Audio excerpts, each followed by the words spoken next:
सलमान खान कियारा एडवानी की मां के दोस्त। कौन से बड़े अदाकार कियारा के रिश्तेदार हैं?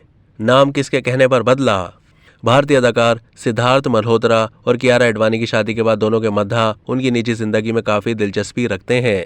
इससे पहले कियारा के बारे में बहुत कम लोग जानते थे कि बड़े बड़े अदाकार उनके रिश्तेदार हैं। यहाँ तक कि बॉलीवुड सुपरस्टार सलमान खान से भी उनका बहुत अच्छा ताल्लुक है। कियारा एडवानी का जन्म 31 जुलाई 1992 में मुंबई के सिंधी खानदान में हुआ। उनके वालिद जगदीप एडवानी बिजनेसमैन थे, जबकि उनकी वालदा जिनेविव जाफरी स्कूल टीचर थीं। वो लखनऊ के मुसलमान खानदान से ताल्लुक रखती हैं।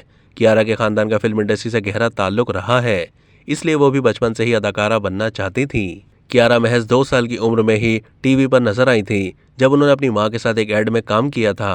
भारतीय फिल्म इंडस्ट्री के नामवर अदाकार अशोक कुमार कियारा एडवानी के सौतेले पर नाना थे, जबकि सईद जाफरी रिश्ते में कियारा के अंकल हैं। इस नौजवान अदाकारा का बॉलीवुड के सुपरस्टार सलमान खान से भी गहरा ताल्लुक है। क्योंकि कियारा की वालदा और सलमान खान बचपन के दोस्त हैं, वो दोनों बचपन में हर रोज साइकिलिंग करते थे।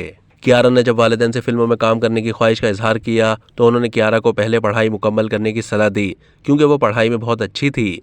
उन्होंने 12वीं जमात में 92% नंबर हासिल किए थे। कियारा ने मैस कम्युनिकेशन में ग्रेजुएशन किया और उसके बाद एक्टिंग क्लासेस लेना शुरू कर दी। मीडिया रिपोर्ट्स के मुताबिक कियारा के वालिदैन ने फिल्म 3 इडियट्स देखने के बाद अपनी बेटी को फिल्मों में काम करने की इजाजत दी। उन्होंने फिल्म फुगली से बॉलीवुड में कदम रखा। कुछ फ्लॉप फिल्मों के बाद उनकी किस्मत पलटी और उनकी कई फिल्में सुपर हिट हो गईं, जिनमें MS Dhoni, Kabir Singh, good news और दीगर शामिल हैं। दिलचस्प बात यह है कि कियारा का असल नाम आलिया है। उन्होंने फिल्मों में आने से पहले अपना नाम बदलकर कियारा रखा। भारतीय मीडिया रिपोर्ट्स के मुताबिक बॉलीवुड सुपरस्टार सलमान खान ने ही कियारा का नाम तब्दील करने का मशवरा दिया। सलमान खान ने उन्हें कहा कि आलिया भट्ट पहले से ही इंडस्ट्री में काम कर रही हैं, इसलिए उन्हें अपनी अलग पहचान बनाने के लिए अपना नाम बदल देना चाहिए। अब तक के लिए इतना ही। मजीद मालूमात के लिए डेली जंग के YouTube चैनल को सब्सक्राइब कीजिए।